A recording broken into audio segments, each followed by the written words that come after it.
Enaknya langsung saja kita live Instagram bersama Pak Iwan Setiawan, Kadis Syariah Halal Corner, menakar usulan program MBG dari dana zakat, meskipun kemarin juga sempat menuai pro dan kontra, ada yang setuju dan tidak setuju, dan lain sebagainya. Kita lihat dari sisi kehalalan ya. Sudah tersambung dengan Pak Iwan. Assalamualaikum Pak Iwan.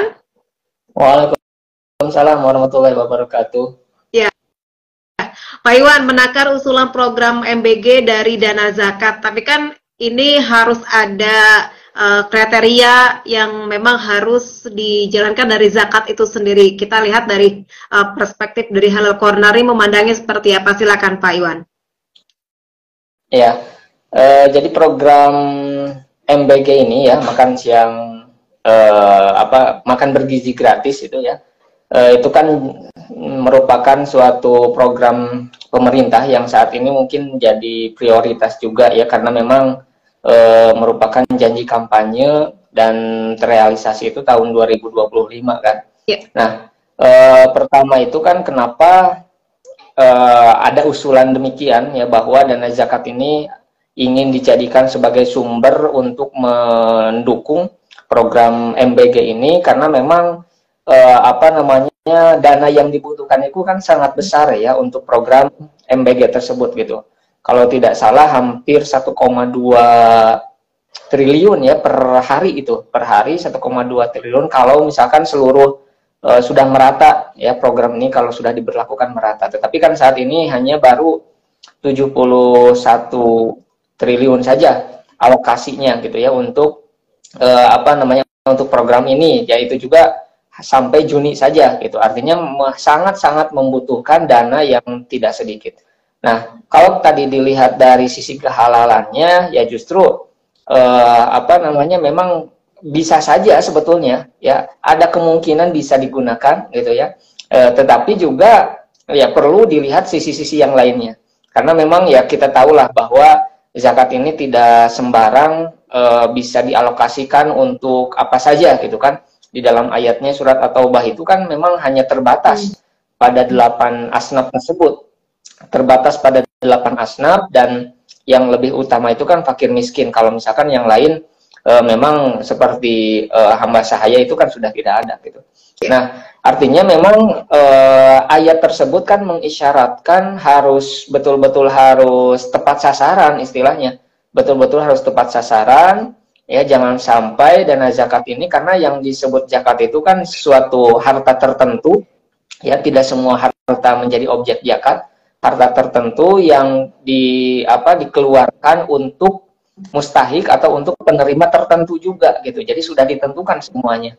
Jadi jangan sampai ada pelanggaran syariah di sini. Nah, sehingga kalau tadi berbicara mungkin dan tidak mungkin, sebetulnya bisa saja digunakan gitu ya. Bisa saja digunakan untuk membantu atau menopang program pemerintah tersebut. Hanya memang harus sangat ketat penerapannya, seperti apa aplikasinya di lapangan gitu kan. Karena memang program MBG ini menyasarnya itu kan bukan untuk fakir miskin saja, tapi semua sekolah kan merata ya. Semua sekolah, bahkan bukan hanya bukan hanya orang Islam saja gitu kan, tetapi non muslim juga, karena ini program pemerintah ya harus semuanya, mencakup semuanya. Sementara zakat itu kan di dalam ayatnya di dalam salah satu hadis dikatakan bahwa ketika Mu'ad diutus ke Yaman itu, di dalam hadis yang panjang itu kan diceritakan memang harus melakukan istilahnya menyampaikan bahwa Allah itu Tuhan dan juga Rasulullah SAW sebagai utusannya. Artinya harus Islam terlebih dahulu ya. Kemudian setelah Islam baru diperintahkan sholat. Kata Nabi, setelah sholat ditaati baru diperintahkan zakat. Tukhadu min agniyaihim wa turadu an fuqaraihim. Artinya diambilnya itu dari orang-orang kaya mereka, di antara mereka di negeri tersebut, dan juga tukhadu min agniyaihim wa turadu an fuqaraihim, disampaikannya juga kepada fakir-fakir di wilayah tersebut yang memang sudah muslim gitu. Berarti kan kalau mau diimplementasikan ya harus saya kira memang sangat sulit ya, sulit dari segi pengaplikasiannya. Sekarang juga kan kayak apa itu istilahnya, untuk yang program-program di sekolahnya itu yang memasaknya, menyiapkan bahan baku dan lain sebagainya itu kan masih dalam tahap pembenahan juga gitu. Apalagi kalau ditambah dengan amanah, ini harus dipilih-pilih nih, ini yang fakir, ini yang miskin, anak ini dari dana ini, wah itu kan akan ribet juga gitu ya. Tetapi kalau secara mungkin ya mungkin gitu bisa diterapkan atau bisa menjadi dana untuk membantu tersebut.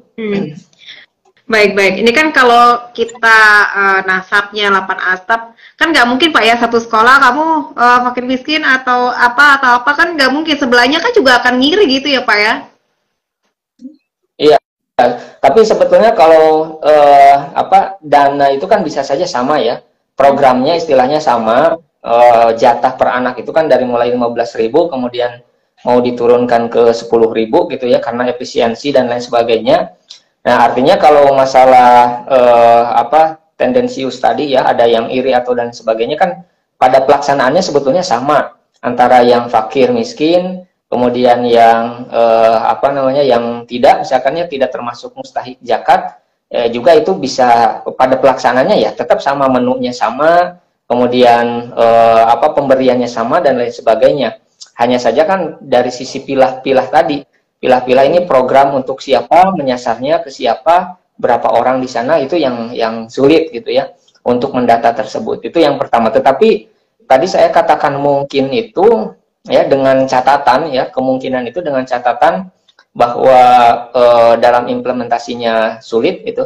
Cuman kalau kita berbicara kemiskinan ya atau zakat ya sebagai upaya penanggulangan kemiskinan, sebetulnya memang amanat undang-undang juga dialokasikan zakat itu ya untuk menanggulangi kemiskinan, dan juga posisi lembaga-lembaga zakat itu sebetulnya walaupun bukan bagian dari pemerintah, tetapi lembaga non struktural itu artinya bahwa program itu harus mendukung gitu ya, harus mendukung program-program pemerintah gitu. Itu tugas amanah undang-undang itu, walaupun bukan bagian dari pemerintah tetapi harus mendukung. Dan ini terejawantahkan dalam salah satu program atau salah satu tujuan jangka panjang itu kan ada yang disebutnya SDGs gitu ya, tujuan jangka panjang, yang salah satunya itu adalah menghilangkan kelaparan ya, yang nomor 2 itu, poin nomor 2 itu. Dan semua lembaga zakat juga sudah menuju ke sana program-programnya gitu, sudah menjadi bagian untuk menopang atau membantu program pemerintah, mendukung program pemerintah, sehingga ada ya program lembaga-lembaga zakat juga banyak ya untuk membantu misalkan para duafa ya dengan atau para balita kebutuhan gizi, kemudian mendatangkan atau menyediakan istilahnya itu kalau di Posyandu itu PTM atau apa ya ya makanan-makanan bergizi lah ya untuk pencegahan stunting gitu kan, sama sebetulnya tujuannya itu dengan program MBG yang saat ini kan. MBG itu agar angka stunting di Indonesia itu menurun gitu ya, karena dengan diberikannya makan yang bergizi gitu ya, dengan gizi yang cukup, itu akan membantu bukan hanya secara fisiknya tetapi kognitifnya juga kan terbantu gitu. Nah, tapi lembaga zakat sudah dari dulu sebetulnya melakukan itu, walaupun mungkin tidak semuanya gitu ya, atau tidak intensitasnya tidak seperti yang saat ini kan tiap hari, kemudian jangkanya itu dari 2025 sampai 2029 ya, sehingga alokasi dananya itu kan kurang lebih 400 triliun, yang itu angka yang sangat besar kalau menurut saya ya, 400 triliun per tahun, 400 lebih per tahun ya. Kemudian ini jangka waktunya 5 tahun gitu program MBG ini. Artinya lembaga zakat memang sudah melakukan, tapi intensitasnya tidak seperti program yang saat ini gitu. Tapi mungkin bisa membantu ya, mungkin lembaga zakat itu mungkin bisa membantu program atau pendanaan MBG tersebut, dengan catatan tadi ya, implementasinya yang harus banyak perhatiannya. Ya, tapi kalau dari Basnasnya sendiri kan juga ada penyaluran ekonomi dan non ekonomi untuk pendistribusiannya, kemudian untuk pendaya gunaan nih seperti apa kalau bisa dijelaskan, Pak Iwan? Nah, jadi gini ya, di dalam lembaga zakat itu ya, baik itu Baznas ataupun lembaga amil zakat swasta gitu, itu ada dua tipe penyaluran, ya, dua tipe penyaluran. Yang pertama itu ada distribusi. Distribusi itu bentuknya konsumtif, ya, seperti bantuan makanan secara langsung yang langsung habis lah. Istilahnya seperti misalkan bantuan beras, sembako kepada fakir miskin, duafa, dan seterusnya. Yang kedua, ini yang program penyaluran secara produktifnya. Secara produktifnya ya dengan misalkan bantuan modal usaha, kemudian dengan bantuan-bantuan beasiswa gitu ya. Kemudian bantuan-bantuan lain yang mana dana zakat itu tidak habis pakai, tetapi misi utamanya agar para mustahik ini juga berkembang ya. Jangan hanya menjadi terus-terusan mustahik ya, tetapi berkembang mustahik, minimal kemudian berkembang menjadi munfik, orang yang bisa berinfak, kemudian ya lebih jauhnya muzaki gitu. Itu rata-rata yang menjadi visi misinya ya, visi misi lembaga itu. Nah, tetapi di sini alokasinya nih, alokasi dana zakat itu kan lembaga itu pasti tidak semua pada program produktif konsumtif gitu ya, dengan memberikan tadi makan dan seterusnya. Nah, ada program prioritas lain ya, yaitu program produktif yang justru kalau menurut saya itu harus lebih, bukan diutamakan juga ya, karena sebetulnya tergantung diagnosis juga gitu. Jadi kalau kita mau membantu orang, didiagnosis juga kira-kira ini butuh obat apa. Kalau obatnya konsumtif, makan bergizi, atau sembako, ya berarti itu yang diperlukan. Kayak duafa kan tidak mungkin kita membantu duafa dari dana zakat dengan bantuan modal usaha gitu. Padahal dia sudah tidak bisa usaha lagi kan, nggak mungkin gitu. Makanya didiagnosis dulu seperti apa. Nah, tetapi program produktif ini yang kalau menurut saya harus lebih porsinya mungkin harus lebih dibanyakin gitu ya, agar banyak muncul munfik atau muzaki yang baru ya, karena kalau dilihat dari impact-nya itu memang adalah ya perkembangan misalkan bantuan Baznas dari dengan program ZMAP misalkan ya, dengan bantuan modal usaha untuk warung-warung itu kan omsetnya juga ya ada evaluasi juga di sana gitu, sehingga omsetnya berkembang, berarti kan di sana ada dampak dari zakatnya terlihat daripada konsumtif. Semua konsumtif. Kalau dana zakat itu kan paling butuh berapa ya, potensinya itu memang besar ya, 300 triliun lebih potensinya itu, sehingga ini kan menjadi bidikan atau dilirik ya oleh siapa yang mengusulkan itu, ketua DPD ya, itu kan diusulkan itu karena memang potensinya besar gitu, potensinya. Tetapi walaupun potensinya 300 triliun ya, itu bisa kan untuk 1 tahun program MBG misalkan ya. Nah, tetapi tidak, realisasinya belum semua terserap 300 triliun itu. Hanya kalau di angka 30 triliunan lah ya, kurang lebih tahun 2023 itu kalau nggak salah 30 triliun. Berarti kan masih potensi yang besar itu masih belum tergali gitu. 30 triliun kalau misalkan mau dibantu dana zakat itu untuk program MBG, semuanya dialokasikan misalkan ke sana kan secara dampak jadi tidak terlihat langsung ya, beda dengan penyaluran produktif gitu. Nah, jadi kalau secara hukum boleh, tadi kan boleh lah, bisa yang terpenting dipilah-pilih fakir miskin mana, atau mau dari asnaf sabilillah misalkan ya, seperti apa gitu. Cuman kan implementasinya sulit, dan juga saya kira kurang bijak lah kalau misalkan dana zakat itu digunakan untuk itu. Mending untuk yang lain, program-program yang sudah ada gitu ya, itu juga sama membantu atau mendukung program pemerintah juga secara tidak langsung, stuntingnya, bantuan fakir miskinnya, kemudian program usaha dan lain-lain, itu kan membuka lapangan pekerjaan baru dan seterusnya lah. Jadi lebih berdampak daripada kalau misalkan dialokasikan atau untuk membantu MBG tersebut. Nah, kemudian selain itu juga ya, kalau berbicara mungkin tadi ya memang sangat mungkin ya, ada SDGs tadi ya, yang memang beririsan dengan kepentingan pemerintah, kebijakan program-program pemerintah gitu. Nah, tetapi yang harus diingat bahwa apa itu yang potensi tadi ya, potensi zakat 300 triliun lebih itu kan baru tergali 30 triliunan, yeah. 30 triliunan.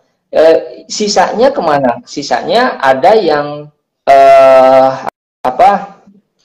potensi lain ya, atau potensi zakat lain, muzaki lain yang menyalurkan zakatnya di luar lembaga gitu. Jadi secara langsung ke mustahik lah. Yeah.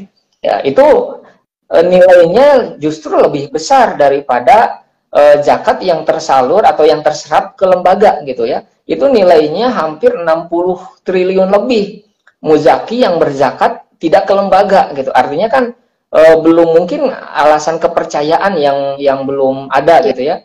Untuk menyalurkan zakat kepada lembaga masih kurang percaya atau faktor-faktor yang lainnya lah belum teredukasi, sehingga takutnya kalau menurut saya khawatirnya kalau misalkan dana zakat ini dialokasikan untuk program pemerintah yang memang itu merupakan janji kampanye, secara hukum memang tadi bisa saja ya, tetapi khawatirnya akan berdampak pada krisis kepercayaan kepada lembaga zakat gitu. Apalagi yang kayak kalau masalah politik kan biasanya sensitif gitu ya, digoreng lah, diapalah gitu ya, kemudian bisa saja nanti potensi zakat yang besar ini justru tidak terserap, bahkan semakin menurun, takutnya seperti itu gitu. Takutnya, jadi ya lebih baik sudah saja fokus ke program-program yang sudah ada gitu. Walaupun tadi memungkinkan ya memungkinkan kalau baru bicara kemungkinan. Iya, baik. Pak, tapi kan ketika wacana tersebut meskipun mungkin hanya cek ombak aja Pak, bagaimana reaksi dari umat Islam. Jadi kan umat Islam kalaupun nanti dibuat MBG, kayaknya nggak usah zakat lewat lembaga deh, kita langsung aja ke saudara, tetangga sebelah yang memang benar-benar masuk di 8 asnaf tersebut, Pak. Kalau cek ombak tujuannya sebetulnya justru butuh ya dengan lembaga zakat, dengan muzaki yang menyalurkan zakat ke lembaga itu justru sangat butuh gitu. Sebetulnya memang itu kalau menurut saya bukan istilah tadi ya cek ombak itu, tetapi justru lebih pada memang membutuhkan biaya gitu ya. Jadi apalagi kan sekarang ada instruksi presiden itu nomor 1 tahun 2025 kalau nggak salah, itu kan mengharuskan adanya efisiensi gitu ya, besar-besaran dalam semua kementerian. Nah, berarti kan memang membutuhkan biaya yang tadi 1,2 triliun kalau sudah diterapkan semuanya ke seluruh penerima ya, siswa baik tingkat SD bahkan balita, ibu hamil dan menyusui juga kan 82 sekian lah juta penerima gitu. Itu 450 miliar per tahun. Jadi itu betul-betul kalau menurut saya motifnya ya memang mencari ide, mencari sumber pendanaan yang memang dibutuhkan untuk program tersebut gitu, sehingga melirik potensi dana zakat yang besar ini 300 triliun. Makanya muncul usulan seperti itu. Kalau menurut saya munculnya usulan itu ya memang karena kebutuhan dana tadi, walaupun sebetulnya peran tanggapan dari pemerintah juga kan enggak mengamini lah istilahnya ya, tidak mengamini usulan tersebut gitu kan. Ada yang memang pemerintah memang sudah siap, katanya kan sudah siap mengalokasikan dana untuk program MBG ini ya, sudah ada, bahkan di APBN 2025 juga kan sudah ada mengalokasikan 71 triliun ya untuk bulan Juni tersebut gitu ya. Walaupun artinya berarti pemerintah juga memang tidak mau mengambil dana zakat tersebut gitu untuk program itu, karena ya polemiknya tadi dikhawatirkannya juga bukan hanya sisi kebolehan dan tidaknya gitu, tetapi dari sisi krisis kepercayaan takutnya ke lembaga zakat yang menurun. Padahal itu potensi besar, kalau bisa digali bisa membantu program-program yang lain pemerintah gitu ya, secara tidak langsungnya. Baik. Mungkin kalau untuk program lain masyarakat yang sudah berzakat nggak masalah ya Pak, itu kan program dari pemerintah ya harus dari APBN, kenapa harus dari uang masyarakat begitu Pak? Ya, Ya, tapi sebetulnya ya kalau eh, berbicara misalkan boleh dan tidaknya tadi ya, walaupun program pemerintah ya saya rasa tidak ada salahnya kalau mau dari kas zakat tersebut karena walaupun bukan bagian dari pemerintah Bajnas itu, tetapi programnya ya harus terus beriringan dengan pemerintah gitu. Jadi meskipun misalkan ada kekurangan, kemudian mau dibantu kan sama-sama tujuannya sebetulnya tidak usah melihat ego masing-masing lah gitu ya. Tapi kan semuanya untuk mencetak Indonesia Emas 2045 itu kan tujuan dari program itu juga ya. Samalah kalau secara tadi dari ini pemerintah, ini zakat dari masyarakat gitu kan, tidak bisa dikotak-kotakan gitu sebetulnya kalau menurut saya. Ya hanya saja tadi kan memang dampak yang lainnya yang harus diperhatikan gitu. Baik, baik. Jadi, tapi kan tadi kan balik lagi kepada kepercayaan masyarakat kepada lembaga yang mengelola, Pak. Kan ada yang Basnas yang punya pemerintah, kemudian ada yang punya ormas lainnya, ataupun di masjid-masjid begitu, Pak. Ya, bagaimana? Iya, jadi kepercayaan masyarakat ini yang harus ditingkatkan. Jadi harus bagaimana masyarakat bisa percaya kepada lembaga zakat tersebut, Pak? Kepada lembaga tersebut gitu? Iya. Oh iya. Makanya gini ya, kalau misalkan kepercayaan zakat itu sebetulnya didasarkan pada kepercayaan sebetulnya itu yang menjadi asas yang harus terus dijaga dan harus terus dirawat lah kepercayaan masyarakat itu ya. Kenapa tadi ada angka 61 triliun yang belum berzakat ke lembaga malah langsung secara langsung ke mustahik gitu ya. Padahal kan para muzaki yang secara langsung berzakat ke mustahik itu kan bisa saja salah sasaran ya, karena ketidaktahuan muzaki tersebut ya, kriterianya seperti apa, bahkan jenis bantuan juga kan kadang tidak akan merubah mustahik itu ya. Misalkan zakat dari saya nih 100.000 per orang, 100.000 saya kasih semua zakatnya, tidak akan berdampak langsung habis.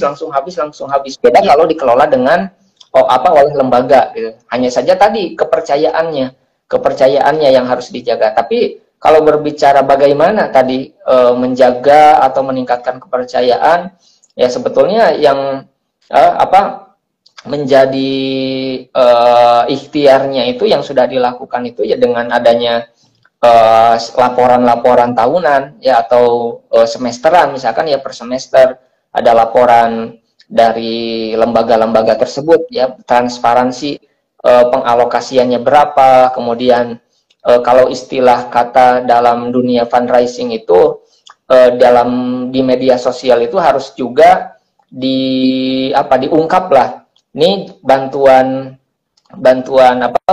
zakat yang sudah disalurkan ini berdampak misalkan pada ibu ini ya, yang tadinya usahanya seperti ini, omsetnya sekian, kemudian berdampak menjadi sekian, kan itu menimbulkan trust juga masyarakat itu, sehingga masyarakat lebih percaya, oh iya ya ternyata zakat kita itu lebih berdampak pada mustahik gitu oleh lembaga ini, betul-betul dikelola gitu ya, sehingga mereka terus percaya, makin percaya, bahkan merekomendasikan pada rekan-rekannya, kalau zakat ke lembaga ini saja, kan itu upaya lembaga ya untuk menjaga kepercayaan dengan melaporkan laporan keuangannya ya, kemudian dengan memaparkan atau mengulas lah ya dampak zakat muzaki yang telah diberikan itu ternyata berdampak manfaat bagi sekian ribu orang gitu kan, itu terus menambah kepercayaan.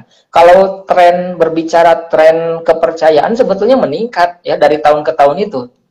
Para muzaki yang berzakat ke lembaga itu bahkan alokasinya itu dari dulu angkanya itu sampai kemarin 30 triliun yang dikelola atau yang masuk ke lembaga itu kan ada peningkatan dari tahun ke tahun sebetulnya. Hanya saja memang potensi yang masih besar itu yang belum tergali ya, yang menjadi tantangan lembaga-lembaga zakat itu baru sekian persen kan dari 300 triliun yang tergali baru 30 triliun itu butuh waktu mungkin ya. Nah, jangan sampai nanti kalau misalkan ada irisan dengan program pemerintah yang berbau-bau politik, khawatirnya yang 30% yang selama naik ini per tahun ini khawatirnya jadi menurun gitu.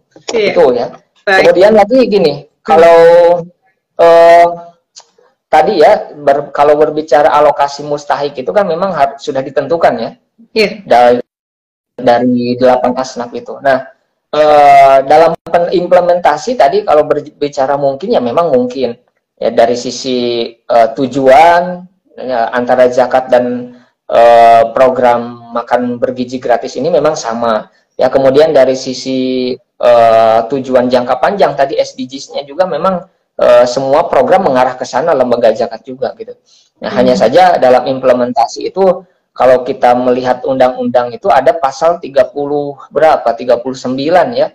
39 itu justru ada ancaman pidana ketika zakat ini tidak disalurkan sesuai dengan syariatnya atau tidak disalurkan sesuai dengan kepada mustahik-mustahik yang sudah ditentukan itu. Gitu. Kalau istilahnya kalau tidak tepat sasaran lah itu ada ancaman pidananya gitu. Ini untuk menjaga asas syariat Islam yang memang harus diterapkan dalam zakat ini.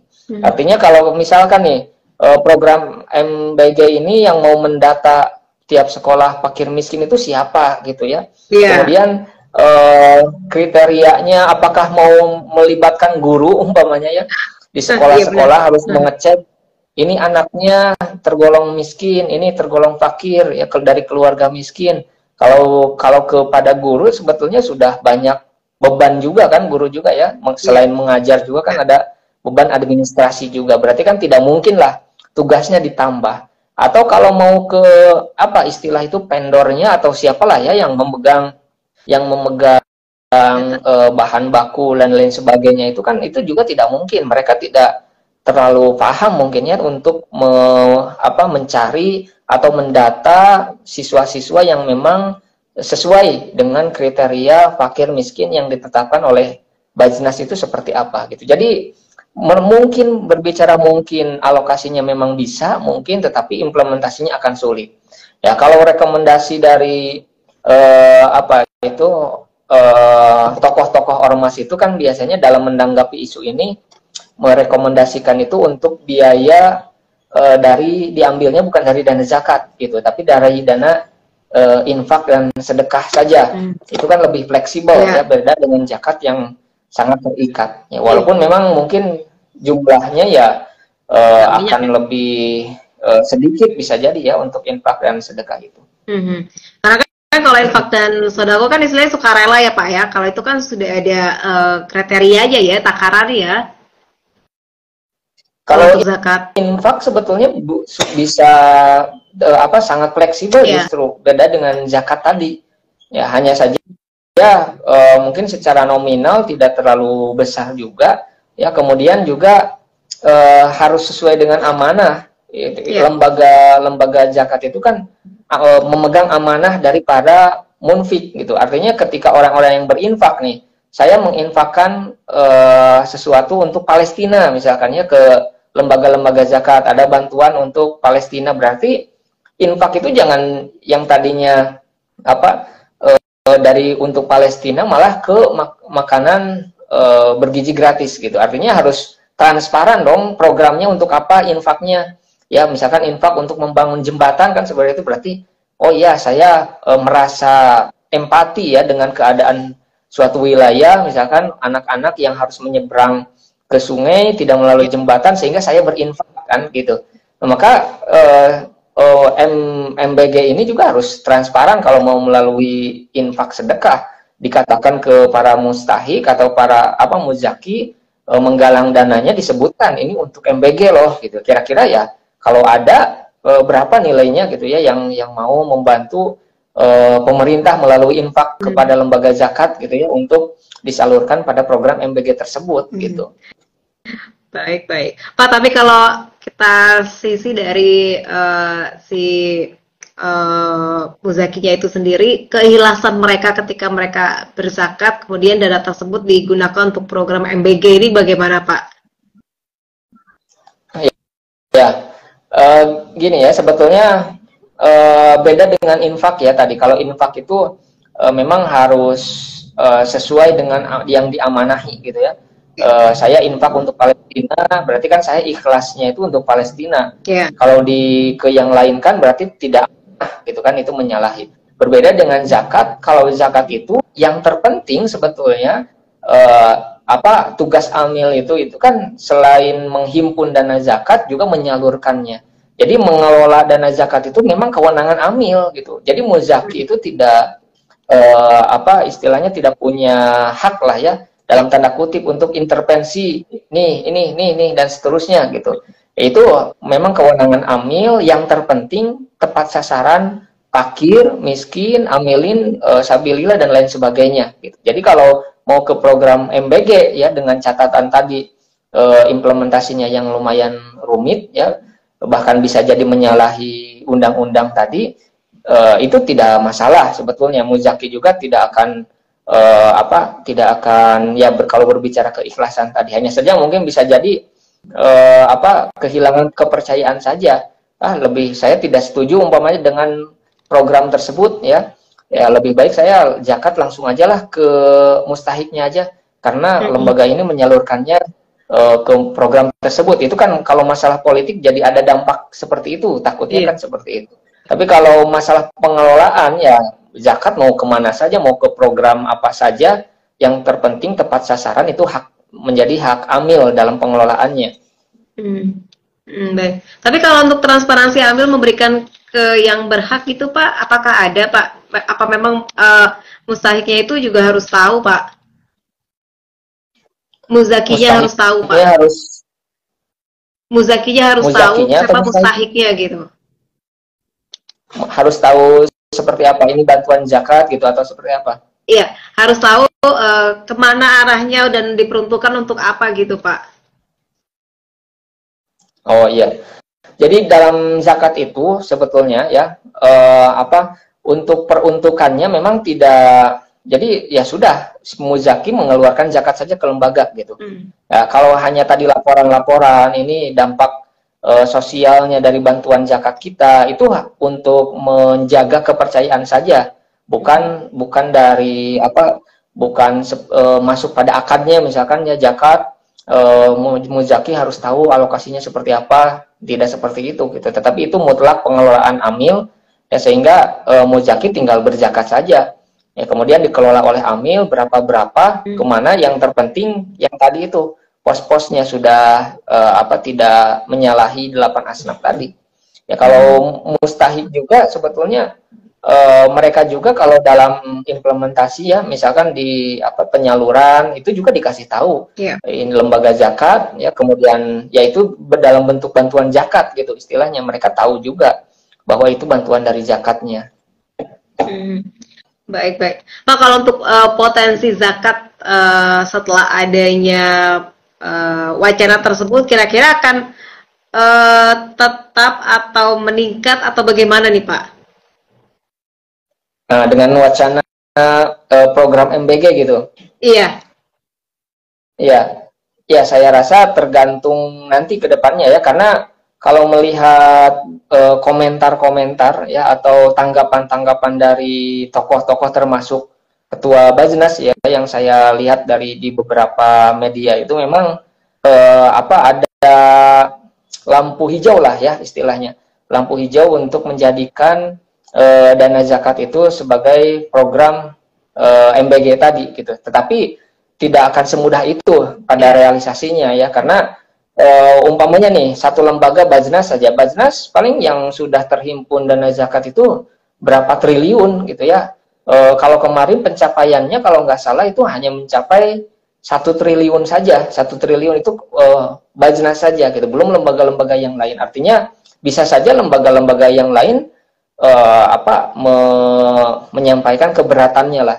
Ya itu kan biasanya ada forum ya, forum lembaga-lembaga zakat yang memang di sana untuk memusyawarahkan bagaimana misalkan kita apa program-programnya itu agar bersinergi lah, agar tidak masing-masing program ini kemana, program ini kemana.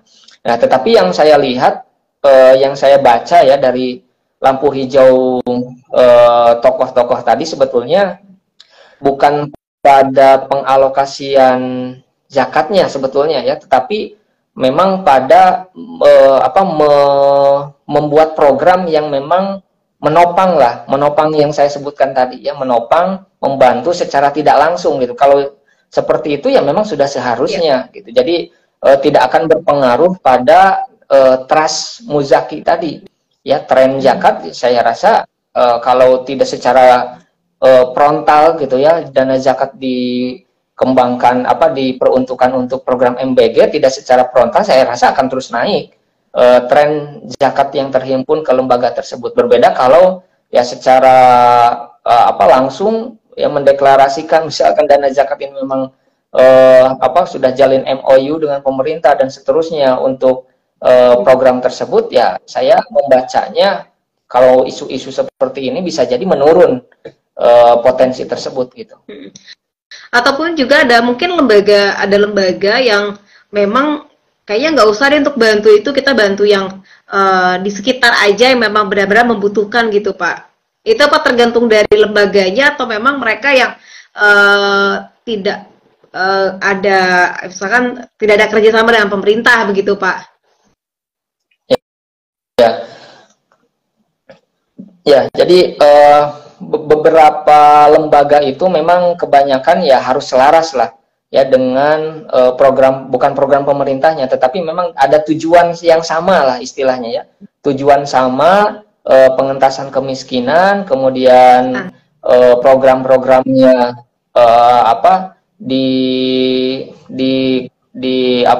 dikombinasikan ya atau dikolaborasikan ya sehingga tidak terkotak-kotak. Karena kan harus ada laporan dampaknya. Setiap lembaga swasta itu kan laporan ke Baznas, nanti dikaji hasil dari pencapaian fundraisingnya, misalkan penghimpunannya berkembang atau tidak, ya kemudian dari penyalurannya juga berdampak atau tidak gitu, sesuai syariah atau tidak, kan itu juga dikaji seperti itu. Ya, nah tapi kalau tadi hanya saya ingin ke wilayah-wilayah yang ada saja, sebetulnya itu tergantung dari besar kecilnya lembaga tersebut gitu ya. Ya kalau dananya belum besar ya pasti program-programnya juga rata-rata memang konsumtif rata-rata kalau dananya belum besar. Karena kalau mau program produktif ya, bantuan-bantuan modal usaha itu kan lumayan besar. Kita tidak bisa ngasih modal usaha hanya 500.000 atau bahkan biasanya ya 1 juta, 3 juta, atau bantuan roda juga kan harga roda nggak ada yang 1 juta kalau yang saya tahu ya. Harga roda kaki 5 itu rata-rata 3 juta, 5 juta gitu. Nah, jadi kalau lembaga yang memang lingkupnya masih kecil ya, umpamanya kota atau UPZ misalkan ya, itu biasanya memang ke wilayah, dan sebetulnya dalam aspek penyaluran ya, sebetulnya dalam aspek penyaluran itu harus ada asas kewilayahan gitu. Jadi zakat itu kan tadi dalam hadisnya itu tu'khadu min agniyaihim wa turadu ala fuqaraihim, ya, diambil dari orang kaya mereka di sekitar itu gitu ya, wilayah itu, kemudian didistribusikan juga pada fakir-fakir miskin di wilayah itu kan aspek kewilayahan. Bandung kita fundraising menghimpun dana zakat di Bandung, ya wilayah Bandung juga yang harus disalurkan prioritasnya gitu ya. Kecuali ada kekecualian yang memang seperti misalkan dalam fatwa nomor 83 MUI ya tahun 2023 itu zakat boleh dialokasikan ke Palestina, kan itu dalam kondisi-kondisi tertentu saja gitu. Baik. Silakan rekan data dapat bergabung bersama kami di 081511107107. Jadi kalau misalkan program untuk kemaslahatan dan sebagainya ya mungkin setuju-setuju saja ya dana zakat ini dipergunakan ya Pak ya. Iya, ada besar kemungkinan lah. Hanya tadi perlu beberapa hal yang harus diperhatikan, itu saja sebetulnya. Jangan sampai ya seperti ya istilahnya kalau kebijakan itu harus dikaji matang-matang gitu. Jadi kalau misalkan mau mengambil keputusan dana zakat mau untuk MBG, yaitu dari berbagai sudut pandang harus dikaji juga. Ya, jangan sampai nanti potensi yang sudah terus naik itu malah menjadi menurun, kan sayang sekali. Benar, benar. Jadi apa namanya ya? Dan kalau dari Basnasnya sendiri, Pak, bagaimana, Pak? Apa mungkin harus perlu kajian lagi gitu, Pak? Apakah ini karena pemerintah ya udahlah gitu, Pak, nggak apa-apa digunakan gitu, Pak? Sebetulnya kalau bagian dari pemerintah bukan ya, walaupun ada di bawah Menteri Agama gitu istilahnya sebagai pengawas Kementerian Agama, tetapi kan kalau berbicara pembentukannya itu berdasarkan undang-undang itu kan independen, lembaga independen, walaupun pertanggungjawabannya harus disampaikan kepada presiden melalui menteri gitu. Tetapi tidak bisa langsung, kalau independen kan tidak bisa langsung intervensi ya, mengambil kas dari sini dari sana, nggak bisa gitu. Harus ada kebijakan dari Basnasnya seperti apa gitu. Ya, karena kan Basnas juga sudah punya rencana-rencana strategis di tahun 2025 ke depan seperti apa gitu. Itu kan perlu diperhatikan juga rencana-rencana yang sudah dibuat itu. Langsung aja ya, bisa balik lagi ya. Baik, kami lanjutkan kembali bersama Halal Corner, dana zakat untuk makan bergizi gratis. Silakan rekan data masih dapat bergabung bersama kami melalui live Instagram kami di @radiodata. Baik, masih bersama Pak Iwan. Pak Iwan, kita lanjutkan kembali ya, Pak? Ya. Ya, baik. Nah, setelah kemarin berpolemik, tapi sekarang kayaknya hilang nih Pak pemberitaannya. Apakah nanti diam-diam dana zakat diberikan untuk MBG nih, Pak? Oh iya, tapi kalau secara diam-diam ya saya kira tidak mungkin ya. Karena memang akan selalu koordinasi lah ya antara Basnas, lembaga amil zakat, istilahnya pasti lembaga-lembaga amil zakat swasta juga pasti tahu kalau umpamanya dana zakat ini diperuntukkan atau disalurkan untuk program tersebut gitu. Jadi akan selalu terbuka, apalagi ini masalah zakat ya akan sangat kalau diam-diam ya tadi, kalau diam-diam dampaknya ya bisa jadi dari 30 triliun itu ketika diam-diam kemudian diketahui bisa langsung secara menurun drastis. Ibaratnya ketika yang pernah terjadi itu lagi panas-panasnya boikot produk Israel ya, kemudian Basnas itu kalau nggak salah menerima bantuan dari salah satu ya itu gitu kan, itu diklarifikasi juga langsung gitu ya, karena memang komentar masyarakat khususnya di media sosial ya itu tidak suka kayak dengan adanya program, walaupun misalkan secara berbicara secara hukum umpamanya ya itu bisa saja sah-sah saja gitu, tetapi secara etik kan atau keinginan masyarakat ya dana zakat itu tidak lagi sensitifnya, apalagi kan itu ya tentu akan mengurangi ya, sehingga pihak Basnas juga kan langsung mengklarifikasi tersebut agar kepercayaan masyarakat itu tidak turun. Jadi kalau diam-diam ya bisa dibayangkan betapa rusaknya kepercayaan yang sudah lama dibangun dari tahun 99 ya, dengan adanya regulasi zakat itu sampai saat ini itu bisa hancur gitu. Iya. Kenapa sih Pak dari dana zakat, sedangkan dari dana lain juga mungkin penerimaan devisa atau apa gitu Pak yang memang cukup potensial untuk membiayai MBG ini Pak? Sebetulnya itu hanya usulan saja ya, dan oleh pemerintah juga sebetulnya secara tidak langsung ditolak juga usulan tersebut gitu. Karena memang pemerintah juga menyatakan ya kami sudah punya anggaran lah, sudah punya anggaran ya, alokasinya, dan tidak akan tidak mengambil dari dana tersebut gitu. Itu hanya usulan yang saya lihat dari salah satu anggota ya atau ketua DPR itu yang memang karena melihat kebutuhan dana dana MBG ini yang memang cukup besar ya, kemudian pasti kan para pejabat itu memutar otak ya, bagaimana caranya bisa memenuhi program tersebut dengan membutuhkan dana yang besar, sehingga ya dilirik mungkin ya salah satu potensinya ini berapa, ini berapa, ini berapa, sehingga keluarlah usulan itu gitu ya. Walaupun dari dana yang lain yang kurang tahu ya, dari dana devisa dan seterusnya saya kurang tahu potensinya berapa, nilainya atau angkanya berapa gitu. Baik. Pak, terakhir apa yang disampaikan kepada masyarakat dengan tema kita yang menarik ini, silakan Pak. Oke. Jadi kalau kita menakar ya, sesuai dengan judul yang kita ambil, menakar dana zakat ini yang digunakan untuk program tersebut, maka takaran untuk program dana zakat digunakan untuk program MBG, takarannya menurut saya sangat sedikit gitu, hanya dari sisi fikih kebolehan saja ya, bisa ada kemungkinan ya, ada kemungkinan bisa dilakukan gitu, hanya itu saja takarannya. Sementara sisanya takarannya yang lebih berat kalau ditimbang itu lebih berat kepada tidak kalau menurut saya. Kenapa? Karena lembaga-lembaga zakat juga sudah punya tujuan yang sama ya, meskipun tidak perlulah kita secara langsung mengikut pada program tersebut, tetapi secara tidak langsung sudah sama-sama tujuannya memberantas kemiskinan, stunting dan lain sebagainya gitu kan, itu sudah sama.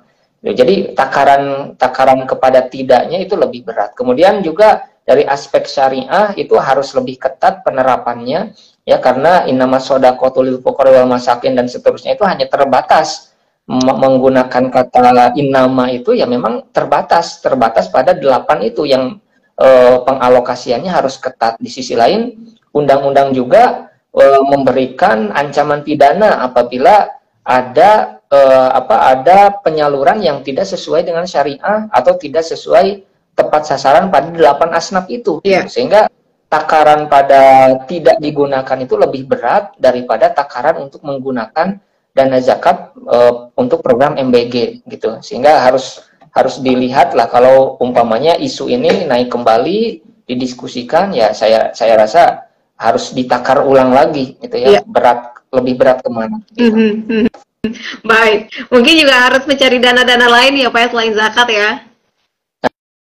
Nah itu makanya efisiensi terus kan di berbagai kementerian agar bisa 1/3 kalau nggak salah ya, itu untuk menopang program tersebut gitu. Baik. Terima kasih Pak Iwan sudah berbincang bersama Dakta. Semoga bermanfaat dan sukses untuk kita semuanya. Terima kasih. Assalamualaikum warahmatullahi wabarakatuh. Waalaikumsalam warahmatullahi wabarakatuh.